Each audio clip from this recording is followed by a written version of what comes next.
Very good afternoon. Welcome to the N3 mid day news. This is Mahith. ఈసారి మహానాడును అత్యంత వైభవంగా నిర్వహించేందుకు అన్ని ఏర్పాట్లు పూర్తి చేస్తున్నామని మంత్రి ఆనం రామనారాయణ రెడ్డి తెలిపారు. సంఘంలో హైబ్రిడ్ మహానాడు ప్రాంగణాన్ని ఆయన సందర్శించి ఏర్పాట్లపై నేతలతో చర్చించారు. తెలుగుదేశం పార్టీ ఆధ్వర్యంలో మే 27, 28 తేదీల్లో నిర్వహించనున్న రాష్ట్ర మహానాడు కార్యక్రమానికి సంబంధించిన ఏర్పాట్లను రాష్ట్ర మంత్రి ఆనం రామనారాయణ రెడ్డి పరిశీలించారు. సంగం మండలంలోని మహానాడు వేదిక ప్రాంగణాన్ని సందర్శించిన ఆయన స్థానిక నాయకులు, క్లస్టర్ ఇన్ఛార్జీలతో కలిసి ఏర్పాట్లపై సమీక్ష నిర్వహించారు. ఈ సందర్భంగా మంత్రి మీడియాతో మాట్లాడుతూ ఈసారి మహానాడును అత్యంత వైభవంగా నిర్వహించేందుకు అన్ని ఏర్పాట్లు పూర్తి చేస్తున్నామని తెలిపారు. ముఖ్యంగా మే 28న స్వర్గీయ నందమూరి తారక రామారావు జయంతి సందర్భంగా ప్రత్యేక కార్యక్రమాలు నిర్వహించనున్నట్లు వెల్లడించారు. గతంలో మహానాడు ఒకే ప్రాంతంలో నిర్వహించడంతో రాష్ట్ర నలుమూలల నుంచి కార్యకర్తలు అక్కడికి వెళ్లాల్సి వచ్చేదని, అయితే ఈసారి డిజిటల్ టెక్నాలజీ సహాయంతో హైబ్రిడ్ మోడల్లో కార్యక్రమాన్ని నిర్వహిస్తున్నామని తెలిపారు. కేంద్ర పార్టీ కార్యాలయం నుంచి నారా చంద్రబాబు నాయుడు, నారా లోకేష్, పల్లా శ్రీనివాసరావు తదితర ముఖ్య నేతలు పాల్గొనే కార్యక్రమాన్ని రాష్ట్ర వ్యాప్తంగా ఉన్న దాదాపు 1875 క్లస్టర్లలో ప్రత్యక్ష ప్రసారం ద్వారా వీక్షించేలా ఏర్పాట్లు చేసినట్లు చెప్పారు. ఆత్మకూరు నియోజకవర్గంలో మొత్తం 11 క్లస్టర్లు ఉండగా సంగం మండలంలో 2 క్లస్టర్లు ఏర్పాటు చేసినట్లు తెలిపారు. బుధవారం ఉదయం 10 గంటల నుంచి కార్యక్రమం ప్రారంభమవుతుందని, ప్రతి క్లస్టర్లో భారీ స్క్రీన్లు ఏర్పాటు చేసి కార్యకర్తలు ప్రత్యక్ష ప్రసారాన్ని వీక్షించేలా చర్యలు తీసుకున్నామని పేర్కొన్నారు. ప్రజలకు ఎప్పటికప్పుడు ఏఐ, కంప్యూటర్, డిజిటల్ టెక్నాలజీలపై అవగాహన కల్పిస్తున్న దూరదృష్టి నాయకుడు చంద్రబాబును మంత్రి కొనియాడారు. ఆయన విజన్ కు అనుగుణంగా ఈ మహానాడును డిజిటల్ విధానంలో ప్రయోగాత్మకంగా నిర్వహిస్తూ లక్షలాది మంది కార్యకర్తలు ఒకేసారి వీక్షించేలా రూపకల్పన చేశామని తెలిపారు. ఈ కార్యక్రమంలో ఎన్టీఆర్, బాలకృష్ణ అభిమానులు, టీడీపీ డెలిగేట్లు, బూత్ స్థాయి నుంచి రాష్ట్ర స్థాయి వరకు ఉన్న నాయకులు పాల్గొంటారని తెలిపారు. రేపు ఆత్మకూరు నియోజకవర్గంలో 11 క్లస్టర్లు ఉన్నాయి. 11 క్లస్టర్లలో కూడా మహానాడు కార్యక్రమం రేపు 10 గంటల నుంచి ప్రారంభమవుతుంది. ఇది కేంద్ర పార్టీ కార్యాలయంతో అనుసంధానం చేస్తున్నాం. అక్కడ నుంచి డైరెక్ట్ లైవ్ రిలే ఇచ్చే కార్యక్రమం ఇక్కడ జరుగుతుంది. గతంలో అనేక మహానాడులు జరిగాయి. ప్రతి మహానాడులో కూడా ఎక్కడో రాష్ట్రంలో ఒక ప్రాంతంలో ఏర్పాటు చేసి ఆ ప్రాంతానికి అన్ని ప్రాంతాల నుంచి కూడా తెలుగుదేశం పార్టీ కార్యకర్తలు, నాయకులు, అభిమానులు అందరూ హాజరయ్యేవారు. కానీ ఈ దఫా ఒక ప్రత్యేకత ఏంటంటే డిజిటల్ టెక్నాలజీ వచ్చాక హైబ్రిడ్ మోడల్లో కేంద్ర పార్టీ కార్యాలయంలో జాతీయ పార్టీ అధ్యక్షులు చంద్రబాబు నాయుడు గారు, జాతీయ పార్టీ కార్యనిర్వాహక అధ్యక్షులు శ్రీ నారా లోకేష్ గారు, రాష్ట్ర పార్టీ అధ్యక్షులు పల్లా శ్రీనివాసరావు గారితో ఇతర పెద్దలందరూ అక్కడ ఉండి, పాలిట్ బ్యూరో సభ్యులు, జాతీయ రాష్ట్ర నాయకత్వం అంతా అక్కడ ఉంది. అన్ని క్లస్టర్స్లో దాదాపు 1875 క్లస్టర్లు ఉన్నాయి ఈ రాష్ట్రంలో. తెలుగుదేశం పార్టీకి అన్ని క్లస్టర్లలో డైరెక్ట్ రిలే ఇచ్చి హైబ్రిడ్ మోడల్లో అక్కడ ఏం జరుగుతుందో అదంతా ఎక్కడో ఒక దగ్గరికి వెళ్ళి చూసేది కాకుండా మన ప్రాంతంలో, మన క్లస్టర్లో మనమే ఉండి వీక్షించే విధంగా అన్ని రకాల ఏర్పాట్లు కూడా చేయడం జరిగింది. దీన్ని అందరూ ఆహ్వానిస్తున్నారు. చాలా పెద్ద ఎత్తున గ్రామీణ ప్రాంతాల్లో ఉన్న యువత, వాళ్ళందరూ కూడా అక్కడ ఉన్నటువంటి రైతులు, మహిళలు, పార్టీ నాయకులు, దళిత, గిరిజన, బలహీన వర్గాల నాయకులు, కార్యకర్తలందరూ కూడా మాకు ఇంత దగ్గరగా మహానాడును చూసేటువంటి ఒక మంచి అవకాశాన్ని రాష్ట్ర పార్టీ నాయకత్వం చంద్రబాబు నాయుడు గారు, లోకేష్ గారు ఇచ్చారు. తప్పకుండా ఏ క్లస్టర్లో ఉన్నా ఆ క్లస్టర్కి వెళ్ళి మేము చూస్తామని, 2 రోజుల పాటు మేము పార్టీ కార్యక్రమాలు ఉంటామని ప్రతి ఒక్కరు కూడా సన్నద్ధమవుతున్నారు. వారందరికి కూడా నిండు మనసుతో ఆహ్వానం పలుకుతూ శ్రీకాళహస్తీశ్వరుడిని కేంద్ర మంత్రి కింజరాపు రామ్మోహన్ నాయుడు కుటుంబ సమేతంగా దర్శించుకున్నారు. స్థానిక ఎమ్మెల్యే బొజ్జల సతీమణి, ఆలయ అధికారులు ఆలయ మర్యాదలతో ఆత్మీయ స్వాగతం పలికారు. కేంద్ర పౌర విమానయాన శాఖ మంత్రి కింజరాపు రామ్మోహన్ నాయుడు తమ కుటుంబ సభ్యులతో కలిసి ప్రముఖ పుణ్యక్షేత్రమైన శ్రీకాళహస్తిని సందర్శించారు.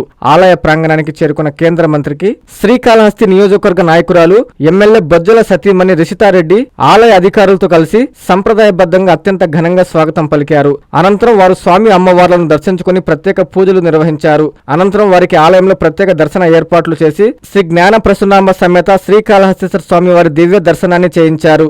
దర్శనానంతరం ఆలయ వేద పండితులు వారికి ఆశీర్వచనం, ఎమ్మెల్యే బొజ్జల సతీమణి రిషితారెడ్డి వారికి స్వామి అమ్మవార్ల తీర్థ ప్రసాదాలు, అమ్మవార్ల చిత్రపటం, శేష వస్త్రాలను వారికి బహుకరించారు.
ఎవరైనా నన్ను ప్రశ్నించండి అనే వినూత్న కార్యక్రమానికి రూరల్ ఎమ్మెల్యే కోటంరెడ్డి సీతారెడ్డి శ్రీకారం చుట్టారు. డీలిమిటేషన్ పై చర్చకు మీ ఇంటికైనా వస్తా, ఆఫీస్కైనా వస్తా, చర్చకు సిద్ధమా అంటూ వైసీపీ నేతలకి మీడియా సమావేశంలో బహిరంగ సవాల్ విసిరారు కోటంరెడ్డి. ప్రశ్నించే తత్వం అలవాటు చేసుకోండి, నిలదీసే తత్వం అలవాటు చేసుకోండి. ఈ దేశంలో ఉండే రాజకీయ ప్రతినిధుల్ని మీరు ఓట్ల ద్వారా ఎన్నుకుంటూ ఉన్నారు. ఎన్నుకొని మా పని అయిపోయింది అనుకుంటే సాధ్యం కాదు. ప్రశ్నించవచ్చు. ఇప్పుడు ప్రశ్నించాలంటే సోషల్ మీడియా యుగంలో ఎక్కడికి రాబడలే. మీ కెమెరా మీ చేతిలో ఉండే ఫోనే ఒక ఆయుధం. మీ చేతిలో ఉండే ఒక ఫోన్నే ఆయుధం చేసుకోండి. ముఖ్యంగా యువత పిలుపునిస్తూ ఉన్నా, ఖచ్చితంగా ఈరోజు ప్రజాప్రతినిధులైనా అధికారులైనా భారతదేశం మొత్తం, ఇది ఒక నెల్లూరు రోడ్లే కాదు, భారతదేశం మొత్తం ప్రశ్నించే తత్వాన్ని అలవాటు చేసుకోమని చెప్పని సవినయంగా పిలుపునిస్తూ ఉన్నా. దానికి ఒక రోల్ మోడల్లా 10 మందికి ఆదర్శంలా మీ అందరి సహకారంతో నెల్లూరు రూరల్లో నన్ను ప్రశ్నించవచ్చు అన్న కార్యక్రమాన్ని నేనే ప్రారంభిస్తున్నానని తెలియచేసుకుంటూ, మీరు ఆహ్వానిస్తే లేదా మీడియా ద్వారా మీరు ఓకే అంటే, మీరు ఆహ్వానించినా పర్వాలా, లేదా మీడియా ద్వారా మీరు ఓకే అంటే అధికారులు మొత్తం తీసుకుని ఓ శాసనసభ్యుడిగా నేనే, కోటంరెడ్డి సీతారెడ్డిగా నేనే మీ ఇంటికి వస్తా, లేదు మీ జిల్లా కార్యాలయం రమ్మంటే కార్యాలయం వస్తా. నాకేం భేషజాలు లేదు, నీతో ఏందా మేము మాట్లాడేది అని మీరు అనుకుంటే అధికారులు మొత్తం కూడా మీకు వివరణ ఇస్తారు. అధికారులు మీరు కలిసి వివరణ తీసుకోవచ్చు. మీకే కాదు, మాకు కొన్ని అభ్యంతరాలు ఉన్నాయి. మరి మేము మతలబు చేసి ఉంటే అభ్యంతరాలు మేమెందుకు తెలియజేస్తాం. ఆ అభ్యంతరాల మీద ఏదైతే చర్యలు తీసుకోమని కమిషనర్ కూడా స్పష్టంగా చెప్పడం జరిగింది. మీ ఎదురుగా కూడా కమిషనర్కి మళ్ళీ ఒకసారి ఫోన్ చేసి వీటి మీద ఇందాక చెప్పాను కదా సార్, మళ్ళీ అని ఒక అబ్బాయి, వైఎస్ఆర్ కాంగ్రెస్ పార్టీ అబ్బాయి పెట్టిన ఫోన్ ఎత్తుకోకుంటే పెట్టిన WhatsApp, please send me details, మళ్ళీ వివరాలు అడిగా. అంటే అది ఒక ఎమ్మెల్యేగా అది ఆ పార్టీ ఈ పార్టీలో ప్రజా సమస్యలు అడగొచ్చు. ఏం ప్రసాద్ కరెక్టే కదా. స్త్రీలను గౌరవించడం తల్లి నేర్పాలని జిల్లా ఎస్పీ డాక్టర్ అజితా వేజన్ల తెలిపారు. నెల్లూరు స్వర్ణ వేదికలో జరిగిన మహిళల భద్రత అవగాహన కార్యక్రమంలో ఆమె ముఖ్య అతిథిగా పాల్గొని ప్రసంగించారు. పిల్లల పెంపకంలో తల్లిదండ్రులు మరింత బాధ్యతతో వ్యవహరించాలని సూచించారు అజితా వేజన్ల. నెల్లూరు జిల్లా ఎస్పీ అజితా వేజన్ల ఆధ్వర్యంలో మహిళల భద్రతపై అవగాహన కార్యక్రమం నిర్వహించారు. నెల్లూరు కేవీఆర్ పెట్రోల్ బంక్ వద్ద ఉన్న స్వర్ణవేదిక కళ్యాణ మండపంలో మహిళల భద్రతా కార్యక్రమం నిర్వహించారు. ముందుగా శక్తి యాప్ పోస్టర్ ను ఎస్పీ ఆవిష్కరించారు. అనంతరం ఎస్పీ మాట్లాడుతూ మహిళలు అన్నింట్లో ముందుండాలని అన్నారు. మహిళల భద్రతపై చర్చ జరగడం ఆహ్వానించదగ్గ పరిణామం అని అన్నారు. మహిళలు, పిల్లల భద్రత మన ప్రథమ ప్రాధాన్యతగా భావించాలన్నారు. ప్రతి మహిళ తన కొడుకుకి మహిళల పట్ల ప్రవర్తించాల్సిన పద్ధతిని నేర్పించాలన్నారు. చాలా మంది మైనర్ కుర్రాళ్లు పోక్సో కేసుల్లో ఇరుక్కుంటున్నారని తెలిపారు. పిల్లలను నియంత్రించడం తల్లి బాధ్యత అన్నారు. సమాజంలో జరుగుతున్న దుష్పరిణామాలను పిల్లలకు వివరించాలన్నారు. శక్తి యాప్ ద్వారా ప్రతి మహిళ భరోసాగా భావిస్తుందని పేర్కొన్నారు. మహిళల భద్రతకు ఎన్నో స్కీమ్లు, యాప్లు ఉన్నాయని వాటిని సద్వినియోగం చేసుకోవాలని అన్నారు. ఈ కార్యక్రమంలో ఏఎస్పీ సౌజన్య, రూరల్ డీఎస్పీ ఘట్టమనేని శ్రీనివాసరావు మహిళలు పాల్గొన్నారు. బాయ్స్ కి ఈ లెసన్ వెళ్ళాలి from the beginning to respect women and girl child also. So అది మనకి ఒక mind set change. It will take few years, but ఆ లెసన్ అనేది చెప్పేది మనం చెప్పాలి. మీరందరూ విమెన్ అవుట్ దేర్, మీరు వెళ్ళేసి అది పిల్లలకి కూడా, అబ్బాయిలకి కూడా చెప్పాలి. ఒట్టి అమ్మాయిలకే మీరు జాగ్రత్తగా ఉండటం చెప్పటం కాదు, అబ్బాయిలకి కూడా చెప్పాలి. To give respect to girls, it is very important. Because చాలా మంది అబ్బాయిలు, ఎస్పెషల్లీ బిలో 18 years అబ్బాయిలు, వాళ్ళు పాక్సో కేసెస్లో అరెస్ట్ అయిపోతున్నారు. మనకందరికీ తెలుసు, ఒక ఫోన్ ఉంది అందరి చేతుల్లో, దాంతో వాళ్ళకి అన్ని రకాల ఇన్ఫర్మేషన్, అన్ని రకాల వీడియోలు వచ్చేస్తున్నాయి. సో ఎవరి బాధ్యత టు టేక్ కేర్ దట్ వాళ్ళవన్నీ స్క్రీన్ టైం అనేది లిమిట్ చేయటము, అందులో ఉన్నవన్నీ బయటకు వెళ్ళేసి వాళ్ళు చేయకుండా ఉంటాం. అదంతా ఎట్లాగా ఆగుతుంది మీరు చెప్పండి? ఎవరి బాధ్యత? At the end of the day అమ్మ బాధ్యత మనకది, అంతేనా? ఎవరైనా లేదంటారా? కదండి. సో అది వెరీ ఇంపార్టెంట్ దట్ వి మన ఆపరేషన్ చిన్నారి తల్లి అనేది మనం డిజైన్ చేసింది ప్రోగ్రామ్ దానికి, దట్ మనం పిల్లల మీద, బోత్ బాయ్స్ అండ్ గర్ల్స్ అందరి మీద కూడా వాచ్ పెట్టుకోవాలి. ఒకటి, కారు, స్కూటీలు బలంగా ఢీకొన్న ఘటన నెల్లూరు జిల్లా ఇందుకూరుపేటలో చోటు చేసుకుంది. ప్రమాదంలో స్కూటీపై వెళ్తున్న యువకుడికి తీవ్ర గాయాలయ్యాయి. పోలీసులు కేసు నమోదు చేసి దర్యాప్తు చేస్తున్నారు. నెల్లూరు జిల్లా ఇందుకూరుపేట మండలంలో రోడ్డు ప్రమాదం చోటు చేసుకుంది. కారు స్కూటీ బలంగా ఢీకొన్న ఘటనలో స్కూటీపై వెళ్తున్న యువకునికి తీవ్ర గాయాలయ్యాయి. శతగాత్రుడు ఇందుకూరుపేట మండలం పూనమల్లిపాలెం గ్రామానికి చెందిన యువకుడు వాకాటి తేజగా గుర్తించారు. ప్రమాదం జరిగిన వెంటనే టీడీపీ మండల అధ్యక్షుడు ఏకులు పవన్ రెడ్డి ఘటనా స్థలానికి చేరుకున్నారు. గాయపడిన వాకాటి తేజని చికిత్స నిమిత్తం స్థానిక ఇందుకూరుపేట సామాజిక ఆరోగ్య కేంద్రానికి తరలించి చికిత్స అందిస్తున్నారు. ప్రమాద సమాచారం అందుకున్న పోలీసులు కేసు నమోదు చేసి దర్యాప్తు చేపట్టారు. నెలబల్లి పరిసర ప్రాంతాల్లో అనధికార డీజిల్ దందా గుట్టు చెప్పుడు కాకుండా సాగుతుంది. ఇళ్ల మధ్యన ఇంధన నిల్వలు ఉండడంతో ఏ క్షణంలో ఏం జరుగుతుందని భయాందోళనకు గురవుతున్నారు స్థానిక ప్రజలు. ఉన్నతాధికారులు వెంటనే స్పందించి డీజిల్ మాఫియాకు అడ్డుకట్ట వేయాలని కోరుతున్నారు. తిరుపతి జిల్లా దొరవారిసత్రం మండలంలోని నెలబల్లి పరిసర ప్రాంతాల్లో జాతీయ రహదారి ప్రక్కనే అక్రమ డీజిల్ మాఫియా బహిరంగంగా దందా సాగిస్తోంది. సూలూరుపేట టోల్గేట్ నుండి నెలబల్లి వరకు లారీ డ్రైవర్లతో కుమ్మక్కై దొంగతనంగా డీజిల్ను లాగి నల్లబజార్లో విక్రయిస్తున్నారు. ఎలాంటి రక్షణ చర్యలు లేకుండా ఇళ్ల మధ్య హైవే పక్కనే వందలాది లీటర్ల ఇంధనాన్ని నిల్వ ఉంచడంతో ఎప్పుడు ఏ చిన్న నిప్పురవ్వ పడినా భారీ ప్రమాదం జరుగుతుందని స్థానికులు ప్రాణాలు గుప్పెట్లో పెట్టుకుని ఆవేదన చెందుతున్నారు.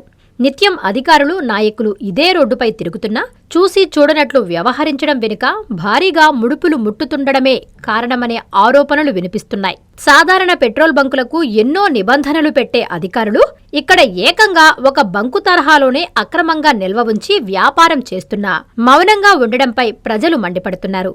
పెద్ద ప్రమాదం జరిగి ప్రాణనష్టం సంభవించకముందే జిల్లా కలెక్టర్, పోలీస్ ఉన్నతాధికారులు స్పందించి ఈ డీజిల్ మాఫియాకు అడ్డుకట్ట వెయ్యాలని స్థానికులు డిమాండ్ చేస్తున్నారు. మరో 3 నెలల్లో నుడా లేఅవుట్ల రూపురేఖలు మారుస్తామని నుడా చైర్మన్ కోటమిరెడ్డి శ్రీనివాసరెడ్డి అన్నారు. నెల్లూరు జిల్లా జమ్మలపాలెంలోని నుడా లేఅవుట్లను పరిశీలించారు నుడా చైర్మన్. లేఅవుట్లో జరుగుతున్న పనుల వివరాలను ఆయన అడిగి తెలుసుకున్నారు. కావలులో వేసిన నుడా లేఅవుట్ అన్ని అభివృద్ధి పనులు 3 నెలల్లో పూర్తి చేయిస్తామని నుడా చైర్మన్ కోటమిరెడ్డి శ్రీనివాసరెడ్డి తెలిపారు. జలదంకి మండలం జమ్మలపాలెం వద్ద వేసిన నుడా లేఅవుట్ను సోమవారం ఆయన పరిశీలించారు. జరుగుతున్న వివిధ పనుల ప్రోగ్రెస్ను ఆయన తనిఖీ చేశారు.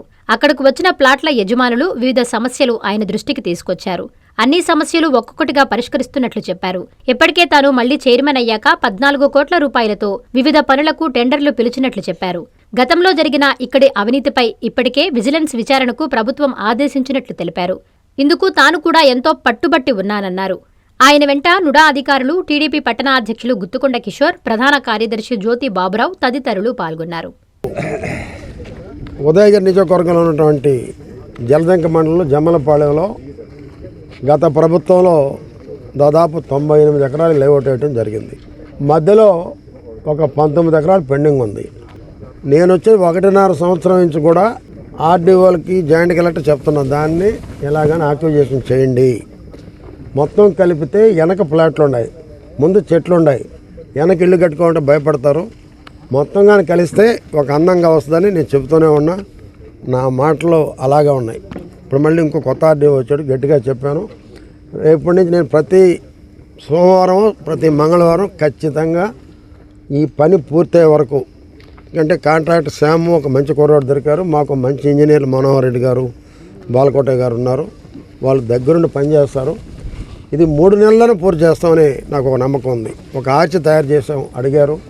ఒక 60 అడుగుల ఆర్చి, అందమైన ఆర్చి తయారు చేయబోతున్నాం. అది ఎన్టీఆర్ ఫ్లాట్స్ అని వస్తుంది పేరు, అది చేయబోతున్నాం. అదే రకంగా 60 అడుగుల రోడ్డు కూడా దాని టెండర్ పిలుచున్నాం. డివైడర్ లైట్లు కూడా పిలుచున్నాం. ఈ లైటింగ్ కూడా, కరెంటు కూడా నేను వచ్చిన తర్వాత ఆ రోజు రమేష్ రెడ్డి గారు వాళ్ళంతా కూడా కమిటీ అయ్యి నా కాడికి వచ్చినప్పుడు అర్జెంటుగా మీరు కరెంట్ వేయించండి సార్, చాలు మేము ఇల్లు కట్టుకుంటాం అన్నారు. 3,60,00,000 పెట్టి చైర్మన్ నేనే, పీడ్ నేనే, రెండూ కలిపి తిరుపతికి పోయి సీఎండీని బతిలాడి అర్జెంటుగా ఆ రోజు ఇక్కడ కాంట్రాక్టర్ ఉన్నట్టు రమణారెడ్డి గారి చేత నిర్ణయించడం జరిగింది. నెల్లూరు రూరల్ నియోజకవర్గం కనుపర్తిపాడులో పర్యటించారు తెలుగుదేశం పార్టీ రాష్ట్ర అధికార ప్రతినిధి కోటమిరెడ్డి గిరిధర్రెడ్డి. అతి త్వరలోనే కరెంటు సమస్యను పరిష్కరిస్తామని హామీ ఇచ్చారు గిరిధర్రెడ్డి. కరెంటులో వోల్టేజ్ సమస్య, శానిటేషన్ సమస్యను వీలైనంత త్వరగా పరిష్కరిస్తామని, నిధుల లభ్యతను బట్టి కనుపర్తిపాడును అభివృద్ధి చేస్తామని తెలుగుదేశం పార్టీ రాష్ట్ర అధికార ప్రతినిధి కోటంరెడ్డి గిరిధర్రెడ్డి తెలిపారు. మంగళవారం ఉదయం నెల్లూరు రూరల్ నియోజకవర్గం పరిధిలోని 24వ డివిజన్ కనుపర్తిపాడు ఎస్సీ కాలనీలో కూటమి నాయకులు, వివిధ శాఖల అధికారులతో కలిసి ఆయన పర్యటించారు. ఈ సందర్భంగా కోటంరెడ్డి మాట్లాడుతూ కనుపర్తిపాడు ఎస్సీ కాలనీ అభివృద్ధికి రూరల్ ఎమ్మెల్యే కోటంరెడ్డి శ్రీధర్రెడ్డి 50 లక్షల రూపాయల నిధులు కేటాయించారన్నారు. ఎస్సీ కాలనీలో వీధి వీధి తిరుగుతూ స్థానిక ప్రజలను సమస్యలను అడిగి తెలుసుకున్నారు. నెల రోజులలోగా 50 లక్షల రూపాయల అభివృద్ధి పనులు ప్రారంభమవుతాయన్నారు. ఈ కార్యక్రమంలో cluster incharge Kanaparthi Gangadhar, co cluster incharge Raghavendra, 24వ డివిజన్ టీడీపీ అధ్యక్షుడు గుండాల రవి, టీడీపీ నాయకులు చెవిరెడ్డి అశోక్ రెడ్డి, పులి హరికృష్ణ యాదవ్, భీమతడి సుధాకర్, ఏటూరి భరత్, ఉయ్యాల జగన్, కరీముల్లా, తుంగా మస్తాన్, గిద్దలూరి శ్రీహరి, చిట్టిబాబు, శ్రీనివాసులు, సుధీర్, రవి, వెంకట రమణారెడ్డి, సురేంద్ర, డిష్ రవి తదితరులు పాల్గొన్నారు. మూలాపేట బాలికోన్నత పాఠశాలను మంత్రి నారాయణ కుమార్తె పొంగూరు శరణి పరిశీలించారు. అధికారులకు పలు సూచనలు, సలహాలు చేశారు. కార్పొరేట్ పాఠశాలలకు ధీటుగా ప్రభుత్వ పాఠశాలను తీర్చిదిద్దుతామని చెప్పారు శరణి. వీఆర్సీ తరహాలో అంతర్జాతీయ ప్రమాణాలతో దేశంలోనే రోల్ మోడల్గా మూలాపేట బాలికోన్నత పాఠశాలను తీర్చిదిద్దుతున్నామని రాష్ట్ర మంత్రి పొంగూరు నారాయణ కుమార్తె శరణి పొంగూరు అన్నారు. నెల్లూరు నగరం మూలాపేటలోని బాలికోన్నత పాఠశాలలో జరుగుతున్న ఆధునీకరణ పనులను ఆమె అధికారులు, స్థానిక నాయకులతో కలిసి పరిశీలించారు. క్లాస్ రూంలో ఫర్నిచర్ల ఏర్పాట్లపై పలు సూచనలు చేశారు. పనుల్లో ఎక్కడా జాప్యం జరగకూడదని, నాణ్యతా ప్రమాణాలు ఖచ్చితంగా పాటించాలని పొంగూరు ఆదేశించారు. పనుల్లో వేగం పెంచిన డీఎస్ఆర్ కన్స్ట్రక్షన్ సిబ్బందిని అభినందించారు. ఈ సందర్భంగా శరణి మీడియాతో మాట్లాడుతూ నిరుపేద పిల్లలకు చదువును ఆస్తిగా ఇవ్వాలని మా నాన్నగారు భావించారన్నారు. మూలాపేట పాఠశాలను డీఎస్ఆర్ కన్స్ట్రక్షన్ అధినేత సుధాకర్ రెడ్డి సిఎస్ఆర్ ఫండ్స్తో ఆధునీకరిస్తున్నారని చెప్పారు. పనులు యుద్ధ ప్రాతిపదికన సాగుతున్నాయని, జూన్లో స్కూల్ని ప్రారంభిస్తారని తెలిపారు. ఆధునీకరణ పనుల పర్యవేక్షణ బాధ్యత నాకు అప్పగించారన్నారు. పేద పిల్లల కోసం జరుగుతున్న యజ్ఞంలో భాగస్వామిని కావడం అదృష్టంగా భావిస్తున్నానని సంతోషం వ్యక్తం చేశారు. ఈ కార్యక్రమంలో division cluster incharge Annangi Prasad, president Ganjam Manohar, general secretary Madhureddy, DSR constructions manager Anil, స్థానిక టీడీపీ నాయకులు పాల్గొన్నారు. ఇది June 6, 2026 స్టార్ట్ చేస్తున్నారండి ఈ school. 4 months back work start అయ్యి మీరు ఇప్పుడు చూసేటట్టయితే చాలా అంటే చాలా ఫాస్ట్గా చేస్తున్నారు. ఇది డిఎస్ఆర్ వాళ్ళు సిఎస్ఆర్ యాక్టివిటీ కింద చేస్తున్నారండి. ఈ స్కూల్లో 800 స్ట్రెంగ్త్, టోటల్గా 800 స్టూడెంట్స్ ఉంటారు. అండ్ ఎంతోమంది నిరుపేదలు ఉన్నారు. బీఆర్ స్కూల్ ఎలా అయితే మేము చేశామో అదేవిధంగా మా నాన్నగారు నెల్లూరు సిటీలో 15 స్కూల్స్ ఉన్నాయి. ఆ 15 స్కూల్స్ నువ్వే అభివృద్ధి చేయాలి అని చెప్పారు. అందుకే ఈరోజు నేను విజిట్ చేయడం జరిగిందండి. ఈ స్కూల్ తీసుకుంటే 2.5 acresలో ఉంది. 5th to 10th అండి. సో ప్రతి ఒక్క క్లాస్ 2 sections వస్తాయి, 40 and 40. అండ్ ఈ స్కూల్ June 6 స్టార్ట్ అవుతుంది. మీరు చూసేటట్టయితే ఇక్కడ basketball court, kho kho, kabaddi, volleyball ప్రతి ఒక్క ఫెసిలిటీ ఉంది. ఇప్పుడు వీఆర్ స్కూల్ ఎలా అయితే తయారైందో, ఎలా అయితే చేశామో తప్పకుండా డిఎస్ఆర్ వాళ్ళు ఈ స్కూల్ని అంతే అభివృద్ధి చేస్తున్నారు. నేను సపోర్ట్ చేస్తాను. చాలా అంటే చాలా ఆనందంగా ఉందండి. మా నాన్నగారు ఒకటే ఒక సంకల్పం ఉంది, నెల్లూరులో నిరుపేదలు ఉండకూడదు. ప్రతి ఒక్కరు విద్య అంటే చాలా ముఖ్యం. ప్రతి ఒక్కరికి ఎంత బాగా చదువుకుంటారో అంత బాగా లైఫ్లో ఎదుగుతారు. మా నాన్నగారు కూడా ఒక నిరుపేద కుటుంబం నుంచి వచ్చారు కాబట్టి కష్టాలు తెలుసు. అండ్ అందుకే నన్ను పిలిచి బాధ్యత చెప్పారు. తప్పకుండా వీఆర్ స్కూల్ ఎలా అయితే చేశామో ఈ స్కూల్ కూడా, మూలాపేట హై స్కూల్ కూడా ఎక్స్క్లూజివ్ గర్ల్స్ హై స్కూల్ని అలాగే చేస్తామండి. శ్రీకాళహస్తీశ్వర స్వామి వారిని మాజీ ఎంపీ జయప్రద కుటుంబ సమేతంగా దర్శించుకున్నారు.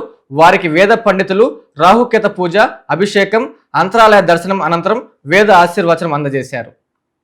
శ్రీకాళహస్తీశ్వర స్వామివారి దేవస్థానంలో మాజీ ఎంపీ జయప్రద కుటుంబ సమేతంగా శ్రీకాళహస్తీశ్వర స్వామివారి దర్శనానికి విచ్చేశారు. ఆలయ ట్రస్ట్ బోర్డు చైర్మన్ కొట్టే సాయి ప్రసాద్, సభ్యులు గుర్రపుశెట్టి, పగడాల మురళి, అధికారులు వారిని సాదరంగా ఆహ్వానించి వారికి రాహుకేతు పూజ, అభిషేకం, అంతరాలయ దర్శనము, వేద ఆశీర్వచనం ఏర్పాటు చేశారు. ఈ కార్యక్రమంలో ఆలయ కార్యనిర్వహణాధికారి బికే వెంకటేశ్వర్లు, ఆలయ AEO Vidyasagar Reddy, protocol AEO Mohan, ఆలయ పర్యవేక్షకులు నాగభూషణం, ఏఆర్ఓ రవి, మహేష్ పాల్గొన్నారు.